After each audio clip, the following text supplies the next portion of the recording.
வணக்கம். என் பெயர் டாக்டர் புருதவன் மற்றும் இன்றைக்கு இந்த வீடியோவில் நாங்கள் டோபமைன் பற்றி பேச இருக்கிறோம். இது அதே டோபமைன். இதன் குறைவால் ஒருவருக்கு பார்கின்சன் ஏற்படுகிறது. இது அதே டோபமைன் நாம ஷாப்பிங் செய்ய செல்லும்போது, குறிப்பாக ஆண்கள் இது வெளியேறுகிறது. இது அதே டோபமைன் நாம் நமது நண்பரை சந்திக்கும்போது. இது நம்மை மகிழ்ச்சியாக்குகிறது. இது அதே டோபமைன். இது நம்மை மகிழ்ச்சியில் ஆழ வைக்கும். ஆனால் இதன் குறைபாடு நமது மூளையில் தொடங்கினால் நமக்கு வரும் பார்கின்சன் அறிகுறிகள் காணப்படும். ஆகவே நம்ம டோபமினை புரிஞ்சு கொண்டால் நாங்கள் பார்கின்சனை புரிந்து கொள்கிறோம். நாம் டோபமின் சுரப்பதை மூளையில் அதிகரித்தால் பார்கின்சன் தானாகவே மறைந்து விடுகிறது.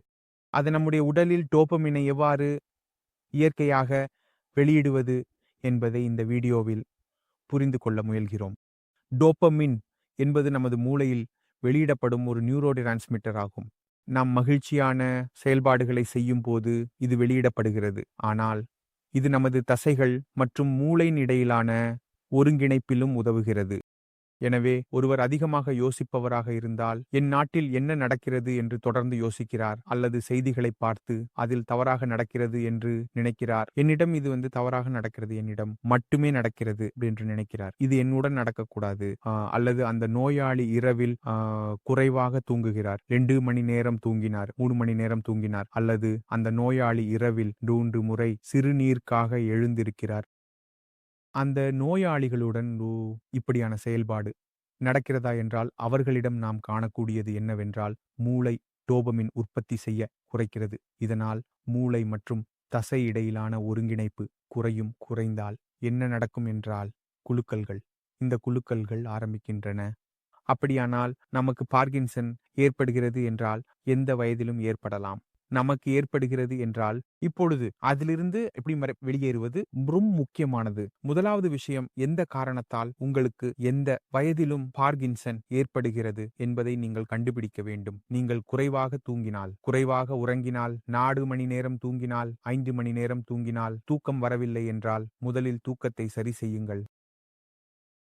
நீங்கள் அதிகமாக டிவி பார்த்தால், அதிகமாக செய்திகளை பார்த்தால், முழு நாளும் செய்திகள் ஓடிக்கொண்டே இருக்கும். ஆரம்பத்திலிருந்து அதிகமாக யோசிக்கிறீர்கள், உங்கள் வாழ்க்கையுடன் தொடர்பில்லாத விஷயங்களை பற்றி யோசிக்கிறீர்கள் என்றால் அதை நிறுத்துங்கள். குடும்பத்தில் ஏதாவது தவறான சம்பவம் நடந்திருந்தால், அது சமீபத்திய விஷயம் என்றால், இன்று அதை பற்றி நாம் எதுவும் செய்ய முடியாது. அதிலிருந்து வெளியேறுங்கள்.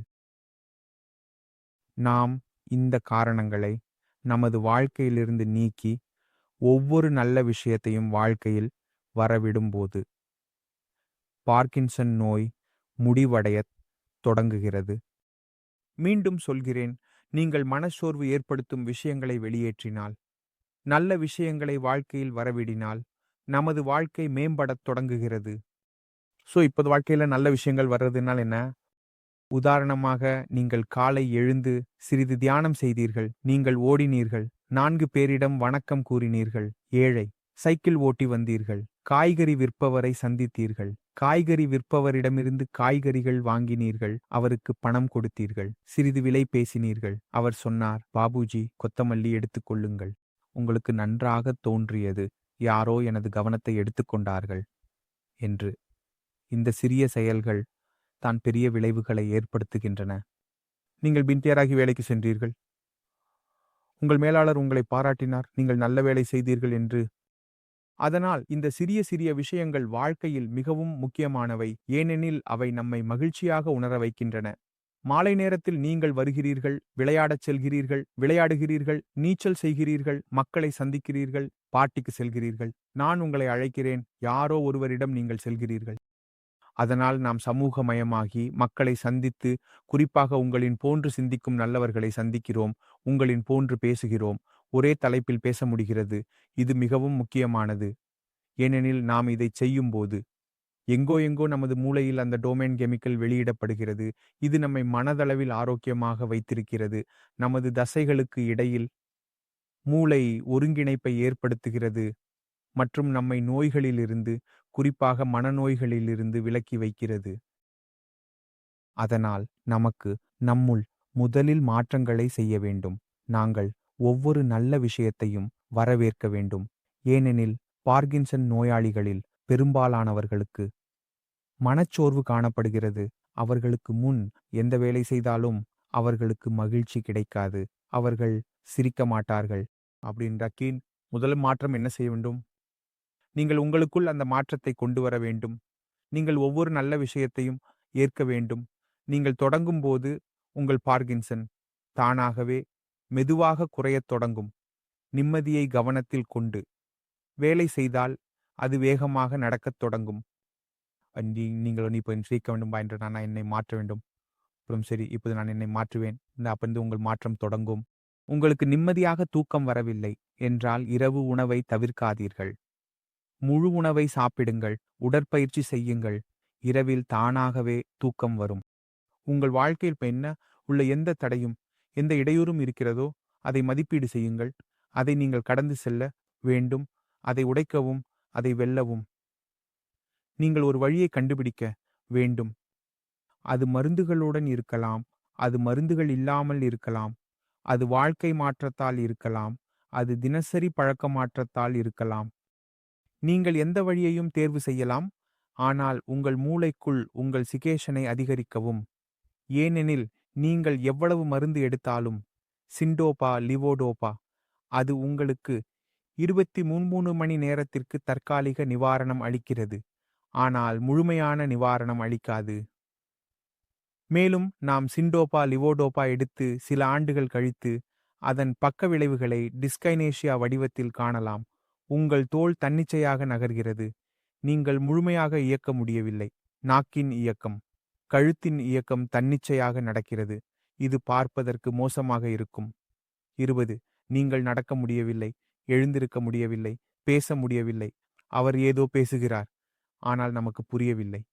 எனவே நீங்கள் உங்கள் பார்கின்சனை வெல்ல பார்கின்சன் நோயை நன்றாக புரிந்து கொள்ள வேண்டும். டோபாமின் எப்போது வெளியிடப்படுகிறது, எப்போது வெளியிடப்படவில்லை, அதை ஊக்குவிக்கும் விஷயங்கள் என்ன, அவற்றை உங்கள் வாழ்க்கையில் சேர்க்க வேண்டும். நீங்கள் இதை செய்யத் தொடங்கினால் மருத்துவரின் உதவியுடன் நோய் தானாகவே மறைந்துவிடும். எனவே இந்த வீடியோவில் டோபாமினை நீங்கள் புரிந்து கொண்டீர்கள் என்று நம்புகிறேன். இருந்தாலும் உங்கள் மனதில் ஏதேனும் கேள்விகள் இருந்தால் தயவு செய்து என்னை அணுகவும். நாம் பேசுவோம், சிலவற்றை தீர்ப்போம். நான் விரும்புகிறேன் நீங்கள் செல்லும் முன் பார்கின்சன் நோயாளியை சந்திக்க வேண்டும்.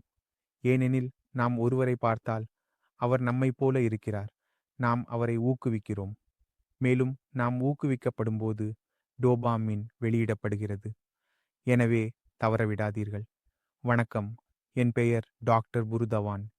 இன்று நம்முடன் ஹுசேன் சாஹாப் இருக்கிறார். உங்களுக்கு பகவாதம் மற்றும் பார்கின்சன் இரண்டும் இருந்தது. சரி, நீங்கள் சொல்லுங்கள். கடந்த மாதத்தில் உங்களுக்கு என்ன பிரச்சனை இருந்தது? நீங்கள் என்ன உணர்ந்தீர்கள்? கடந்த மாதத்தில் நடக்கும்போது தடுமாறினேன். தலை விழுந்துவிடும் என்ற பயம் இருந்தது. ஆனால் இப்போது முன்னேற்றம் உள்ளது. சரி, இப்போது ஒரு மாதத்தில் உடலில் என்ன மாற்றம் ஏற்பட்டது? மிகவும் நன்றாக உணர்கிறேன். முன்பு உங்கள் கைகள் நடுங்கியது. கைகளின் நடுக்கம் குறைந்தது. சரி, விழுந்துவிடும். பயம் முடிந்து விட்டதா? ஆம். அதன் பிறகு உங்கள் தூக்கத்தில் என்ன மாற்றம் ஏற்பட்டது? தூக்கம் மிகவும் நன்றாக வருகிறது. முன்பு பதட்டம் இருந்தது, ஆனால் இப்போது குறைந்துவிட்டது. மாஸ்க் அணிந்தபோது சிறிது பதட்டம் உள்ளது, ஆனால் முழுமையாக சரியாக உள்ளது. வேலைக்கு செல்ல முடியும் என்று தோன்றுகிறதா? ஆம், முழுமையாக சரியாக உள்ளது. வேகம் சிறிது அதிகரித்துள்ளது. வேகம் அதிகமாக உள்ளது. காட்டுங்கள்.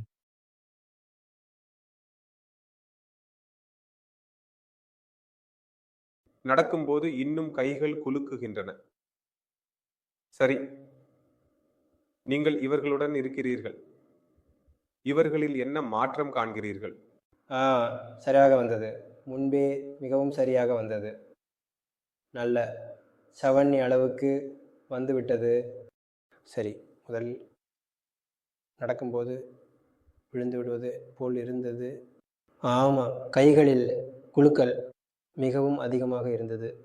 இப்போது கைகளின் குலுக்கல் கொஞ்சம் கட்டுப்பாட்டில் வந்துவிட்டது. தலை சரியாக உள்ளது. மேலும் என்ன மாற்றம் காண்கிறீர்கள் என்றால், பசிக்கவில்லை என்று கூறினார்கள். ஆனால் கொஞ்சம் சாப்பிடுகிறார்கள். 2 ரொட்டிகள் சாப்பிடுகிறார்கள். அதிகமாக இருந்த பதட்டம் குறைந்து விட்டது. சரி, இன்னும் கொஞ்சம் நடக்கும்போது சிரமம் உள்ளது. இப்போது சிகிச்சை செய்வோம். சரி, இன்று நடை சரியாக இருக்கும். அப்படியானால் நீங்கள் பார்த்தீர்கள், பார்கின்சன் நோயாளிகள் அல்லது பக்கவாத நோயாளிகள் இரண்டிலும் மிகவும் நல்ல நிவாரணம் கிடைக்கிறது நாம் சரியான முறையில் செயல்பட்டால்.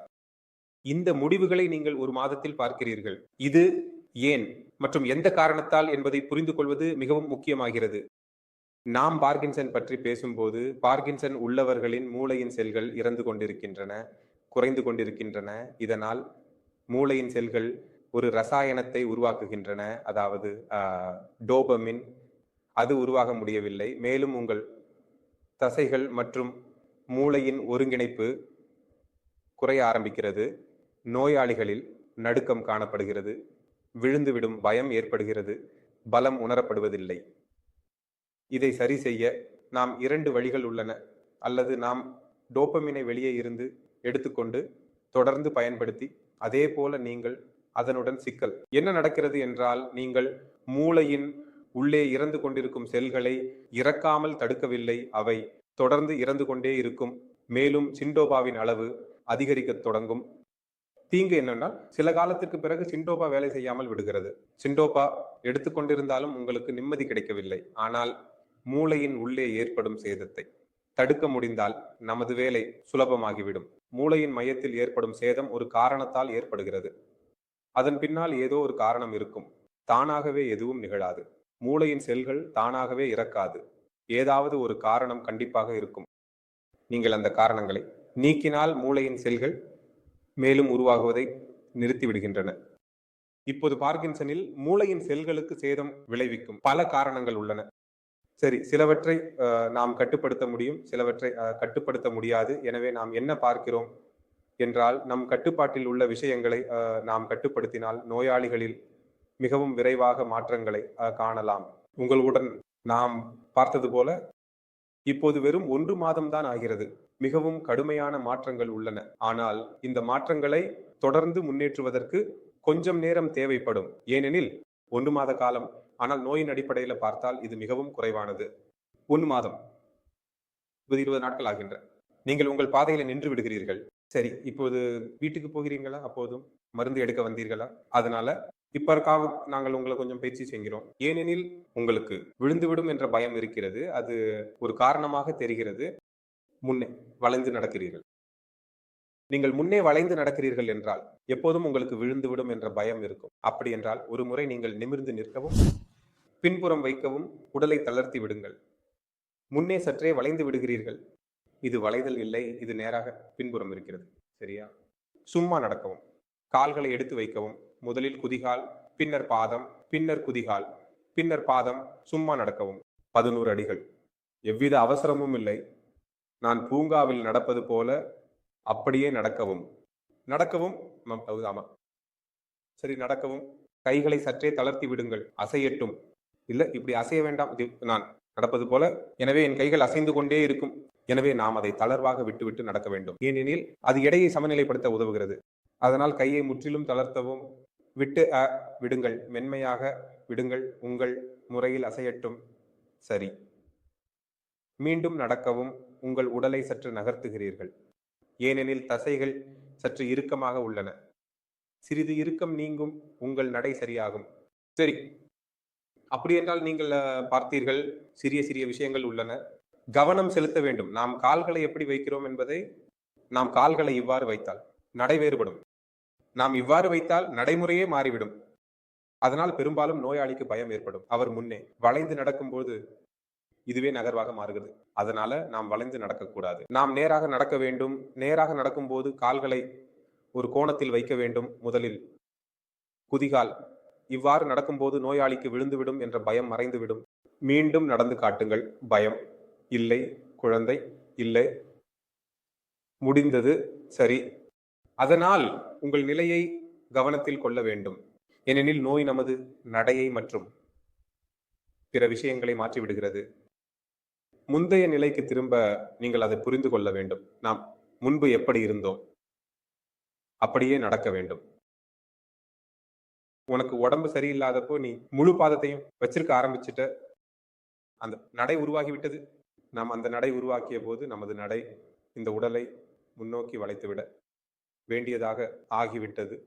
அதனால் குதிகால் பாதம் நடப்பீர்கள் என்றால் ஒருபோதும் பிரச்சனை வராது. எனவே நான் நம்புகிறேன். இந்த வீடியோவிலிருந்து நீங்கள் புரிந்து கொண்டீர்கள், பைத்தியம் நோய் பெரியதுதான், இன்றைக்கு முன்னேற்றம் கண்டிப்பாக இருக்கிறது. ஆனால் அதன் அறிகுறிகள் அந்த நோயை கட்டுப்படுத்த முடியாது என்று இல்லை. ஒரு நல்ல உணவு, ஒரு நல்ல உடற்பயிற்சி மற்றும் ஒரு நல்லது வழிகாட்டுதல் மிகவும் முக்கியமானது நோயாளிக்கு. மேலும் நோயாளி அதை வாழ்நாள் முழுவதும் தொடர்ந்தால் வழங்கப்பட்ட வழிகாட்டுதலை, அது உணவில் இருந்தாலும் உடற்பயிற்சி செய்தாலும் நோய் திரும்பி வராது, அது நிற்கும். சரி, கொஞ்சம் குறைவாகவே இருக்கும், நான் இதை ஏற்கிறேன். உங்கள் வயது இப்போது 40 ஆண்டுகள். இங்கிருந்து மேலும் 40 ஆண்டுகள் வளர்ந்தால் நீங்கள் நோயை வளர விடுவீர்கள் என்றால் அது அடுத்த 20 ஆண்டுகளில் நிலைமையை மிகவும் மோசமாக்கிவிடும். எனவே இதை பற்றி ஓசோ விரைவாக நீங்கள் அறிந்து கொள்வீர்கள். அதனை ஓசோ விரைவாக கட்டுப்படுத்திக் கொள்ளுங்கள். அறிவாளி நல்லது. சரி, இதனுடன் நீங்கள் அனைவரும் அடுத்த வீடியோவில் சந்திக்க அனுமதிக்கப்படுகிறீர்கள். அதுவரை வணக்கம்.